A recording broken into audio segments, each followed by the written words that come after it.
Là, je vous raconte toute ma vie, on y va franco quoi. Je préfère me laisser... Mais tu fais beaucoup de bruit toi, derrière.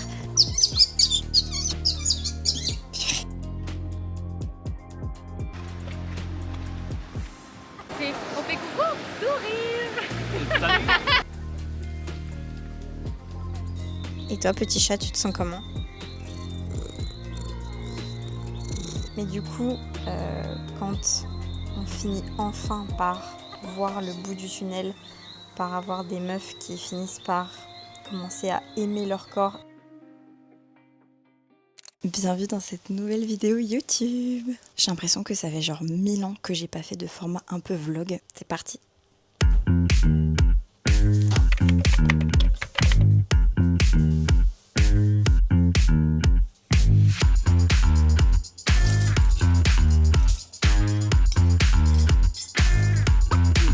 Here we go.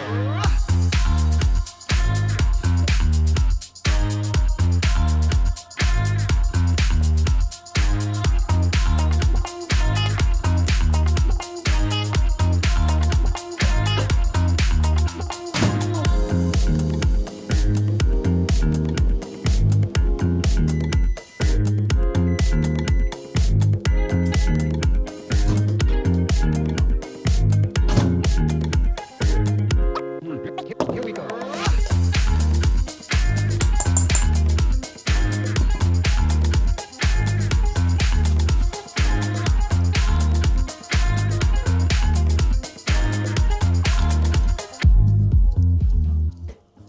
Du coup, ce matin au petit-déj, j'ai mis du fromage blanc avec de la banane et du sirop d'érable. Et j'ai rajouté un petit mélange là de graines de chia parce qu'on a des amis qui sont là à la maison en ce moment. Et ils nous ont préparé ce petit truc de chia, je sais plus le nom que ça a. Mais ça rajoute un petit peu de texture, c'est pas mal. Et un petit matcha. Ça manque de glucides dans ce petit-déj, mais j'ai pas très faim, je vous avoue.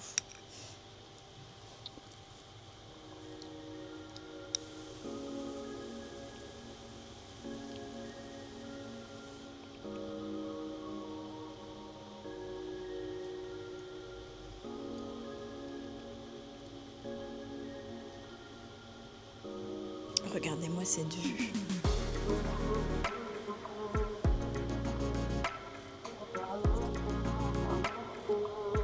Je me pose un petit peu au bord d'un transat de la piscine parce que du coup, comme je vous ai dit, on a des amis qui sont là. Donc ils sont arrivés il y a peut-être 3-4 jours, je sais plus exactement.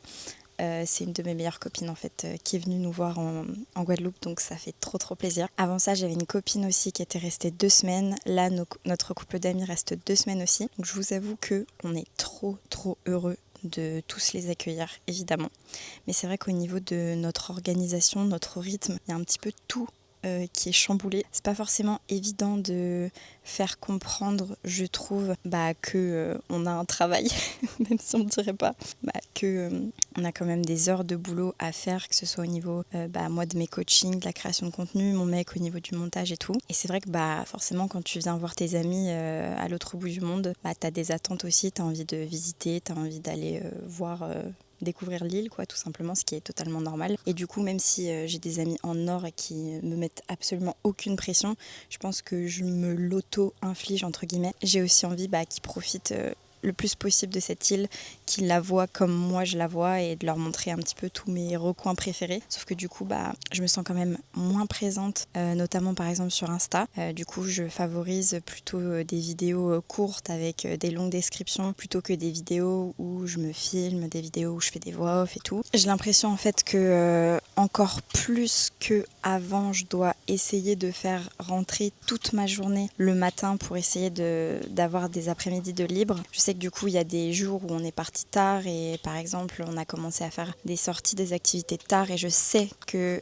ça fait un peu une déception pour mes amis. Et si c'est moi qui décide d'écourter, par exemple, de faire une excursion, ce qu'on avait fait cette semaine, on a pris par exemple un bateau dès le matin pour aller sur une île à côté de la Guadeloupe. Et en fait, ce qui s'est passé, c'est que je pensais pouvoir coacher dans le bateau. Et en fait, dans le bateau, on avait juste la gerbe. Du coup, on a fait en tout 4 trajets de 45 minutes. Donc, il y aurait eu le temps de pouvoir coacher, mais je n'ai pas coaché. J'ai fini par coacher en marchant, en sortant du bateau et tout. Après, il fallait que je fasse mon post Insta, j'avais plus de batterie, mon tel s'est éteint. Et en fait, j'ai senti que j'arrivais pas à profiter comme j'avais envie de cette excursion. Et à la fois, je me sentais coupable de pas être pleinement présente et profiter de ces moments. Et à la fois, je me sentais coupable de pas travailler en fait, parce que moi je suis pas en vacances, je suis pas en week-end non plus, juste je suis au travail, juste ça se voit pas, et du coup je trouve que c'est assez contraignant. Donc là par exemple je sais pas du tout ce qu'on va faire aujourd'hui, je vais essayer de sortir avec mes amis bien sûr. Du coup ce qui se passe c'est que je me lève assez tôt pour essayer de faire tout ce que j'ai à faire dès le matin. Forcément le soir j'ai envie de profiter, du coup je me couche tard et du coup je suis un petit peu en train de tirer sur la corde au niveau du sommeil. Je sens que mon mec il est un peu dans le même état. Lui il a plus de facilité à dire les choses et à dire non j'ai du travail je viens pas. Et moi, je suis pas du tout comme ça. Et puis, en plus, j'ai pas envie. Ce qui fait qu'on a pas mal été un peu en tension, lui et moi, ces derniers temps. Donc, ça, c'est un peu chiant. Ouais, là, je vous raconte toute ma vie. On y va franco, quoi. Mon mec, je pense qu'il a encore plus tiré sur la corde que moi. Il arrive pas du tout à se laisser des temps off.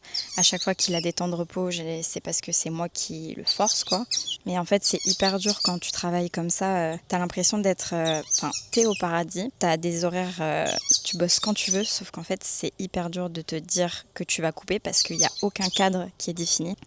Et on pourrait se dire qu'on va s'en fixer un. Sauf que vu qu'il y a le décalage horaire, et en plus, vu qu'il y a les amis, c'est hyper dur de se fixer un cadre d'horaire normal en fait. Du coup, on travaille un petit peu quand on peut. On est un peu dans le rush dans les moments où on travaille. Et...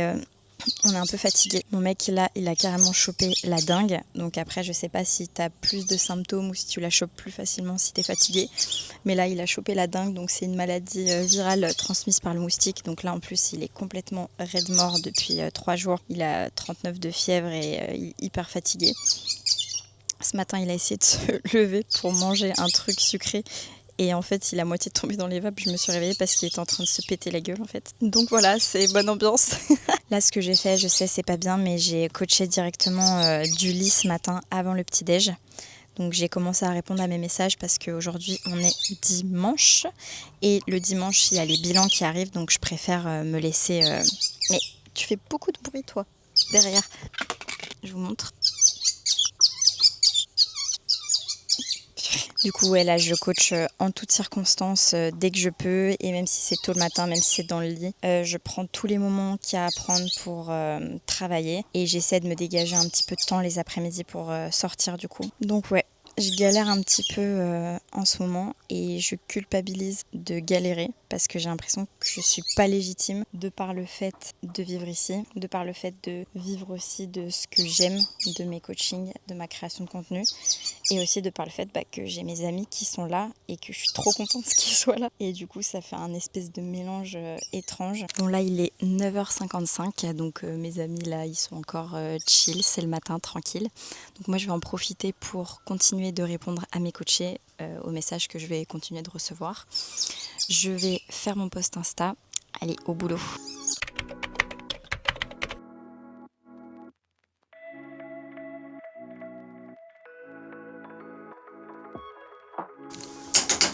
Qu'est-ce qu'on a au menu ce midi? T'inquiète. Je m'y attendais pas. Nous avons oignons et ail. Et gingembre. Du riz. Hop là. La panique. Des petits œufs. Et tomates mozza. Voilà.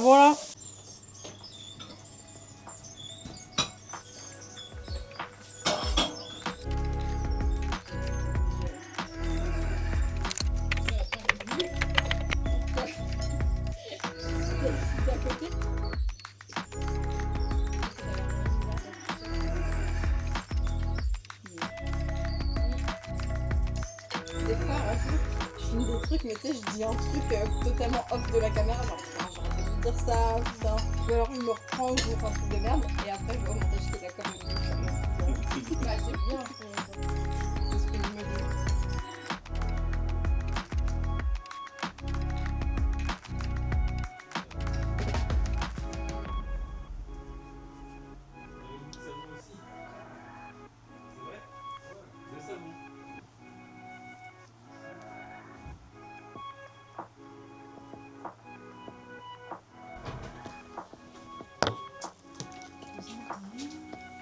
je suis prêt, moi.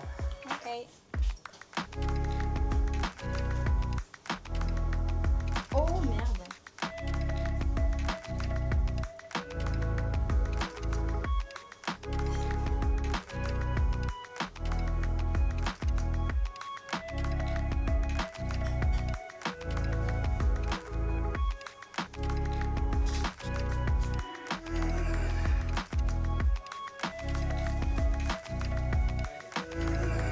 Non, c'est bon.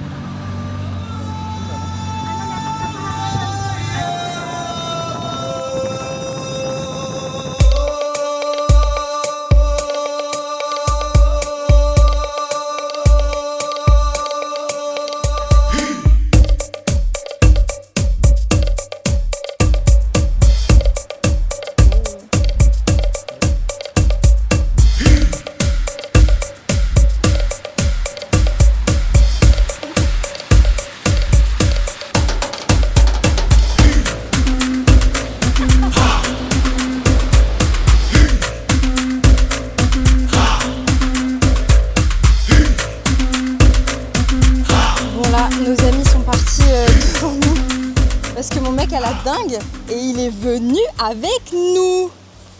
Hein mon chéri? Je sais pas si c'est hyper raisonnable, mais il sent qu'il va mieux, donc il avait envie de venir. Voilà.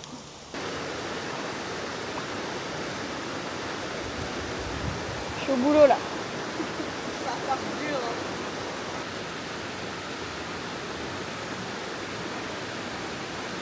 On fait coucou, sourire. Salut. Les grands touristes.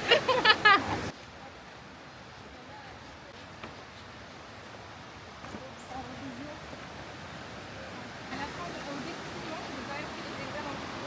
Mais du coup, là, j'avais un peu...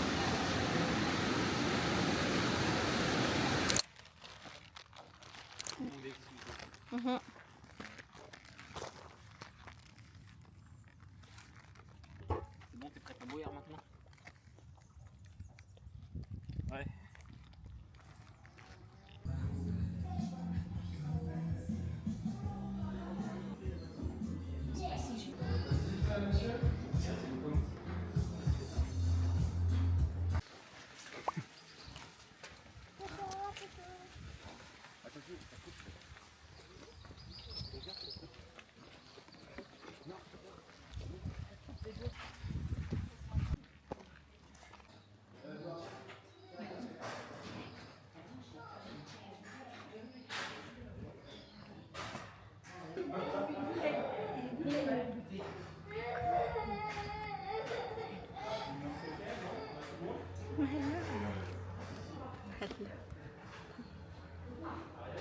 Oui, j'arrive. 12 derrière aussi. Tout est autour de notre domaine, messieurs, dames, d'accord? Bon, nous sommes rentrés à la maison. Il est minuit 49 sur le PC. Il est quelle heure? 23h, 22h, 21h, 20h, 19h59, 19h49. Du coup, je rebosse un petit peu là parce que j'ai eu pas mal de messages dans l'après-midi et donc j'étais pas disponible.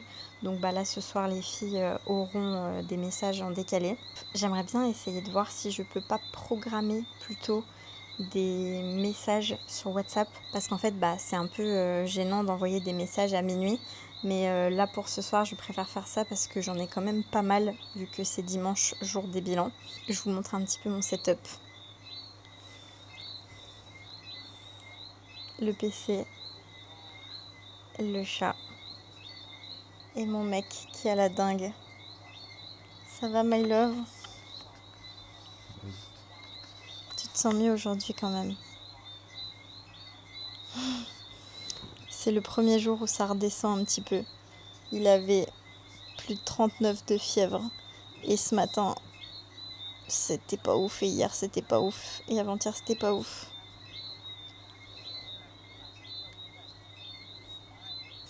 Et toi, petit chat, tu te sens comment?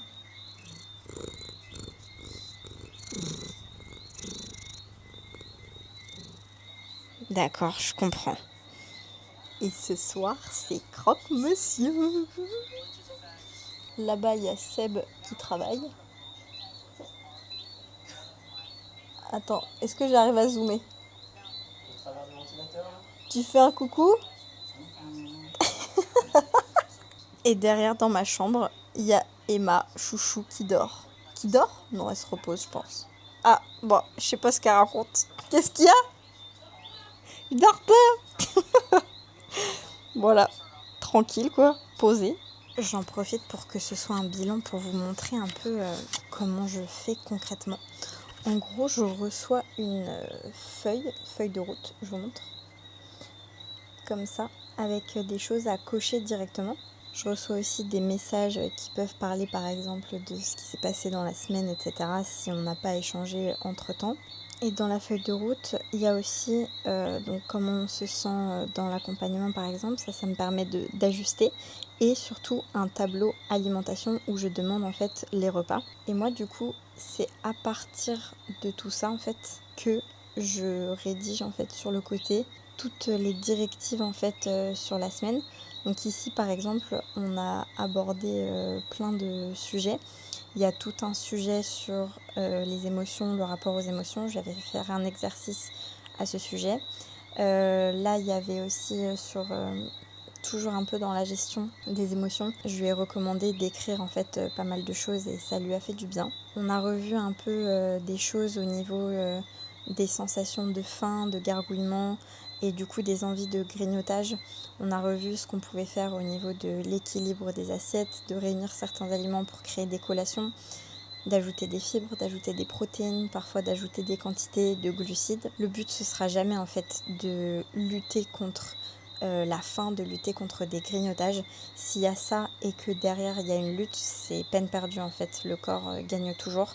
Ce qu'il faut c'est comprendre pourquoi il y a des grignotages, est-ce qu'il y a de la faim, est-ce qu'il y a une émotion, de l'ennui, de la tristesse, de l'angoisse. Et c'est en déterminant la cause que derrière on peut agir en fait au niveau de l'organisation des repas ou de l'organisation de l'assiette. Et en fait l'envie de grignoter et les pensées alimentaires s'arrêtent dès que les besoins et les envies sont comblés. Ensuite là ce que j'ai fait c'est que j'ai repris toutes les assiettes qui selon moi pourraient être améliorées, optimisées. Le but c'est pas de se dire que les assiettes étaient pas bien ou de culpabiliser par rapport à la semaine qui vient de passer, pas du tout. C'est plutôt de voir comment ça aurait pu être changé facilement.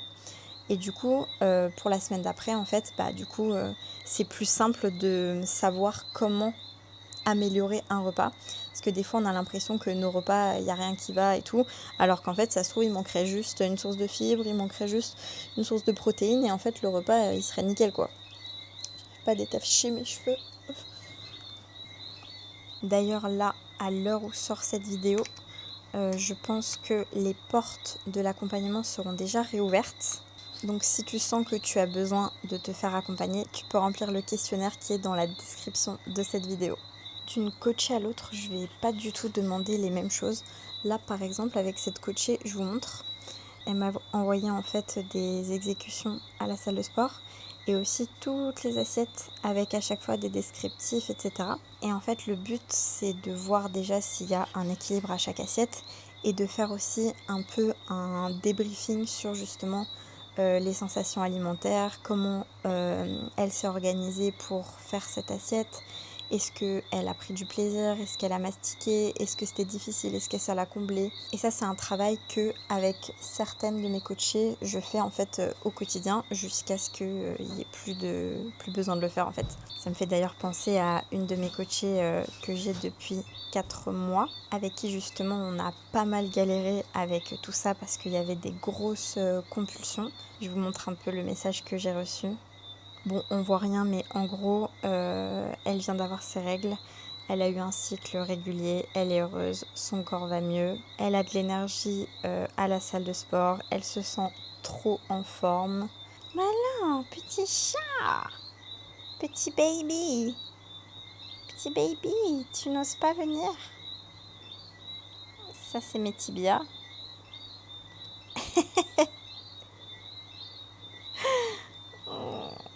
c'est pas toujours facile parce que toutes mes coachées en 5 mois, elles ont le temps de passer par des très hauts, des très bas. Et moi, je suis un petit peu là pour gérer le truc, quoi. Mais du coup, quand on finit enfin par voir le bout du tunnel, par avoir des meufs qui finissent par commencer à aimer leur corps alors qu'on part de hyper loin, par avoir des meufs qui commencent à se faire confiance, à manger ce qu'elles veulent, à s'écouter, alors qu'à la base, c'est des filles qui comptent leurs calories ou qui ont des grosses compulsions tous les jours, plusieurs fois par jour, et c'est ouf. Ils sont beaux, hein. Ils sont gourmands. Par contre, elle est où la salade là? T'as quand même pas cru que j'allais...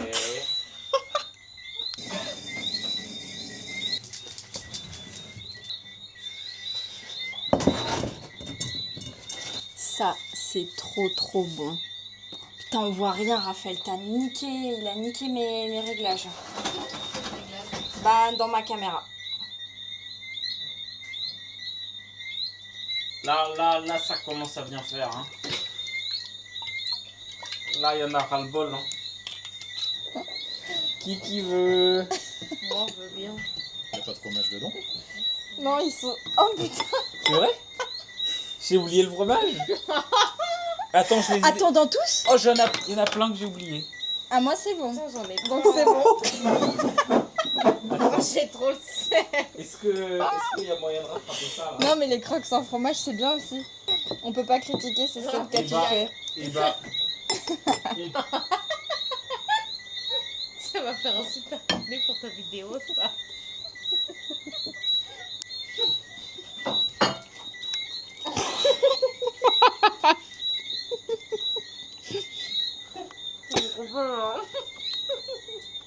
Vous acceptez d'apparaître sur YouTube? Bah, oui, mais pas comme ça. Pourquoi? Je comprends pas. C'est bizarre. Attends, je me coiffe pour tes C'est très bon. baiser. C'est bon. Mais, Non, mais mes deux t'as- croque-monsieur, ils en Non ont mais pas. Emma, t'as rien compris à ce qui se passe. C'est tout. Soi-disant. Ah, T'as c'est rien ton- compris. C'est ton Voilà. frère. Mais je rigole pas avec le fromage. Hein. Moi non plus. Heureusement que moi j'en ai. Hein. Merci Seb. Mais de rien. T'as toujours été ma préférée du groupe. Comme ma mère, en fait. Elle manque de ouf de sel la salade. J'avais peur qu'il tombe en pot. Et toi, donne ton auge là. Ah non, mais. Attends. Je peux Non, juste mais- montrer le croque. On voit rien là. On voit rien. On voit bien assez, t'inquiète.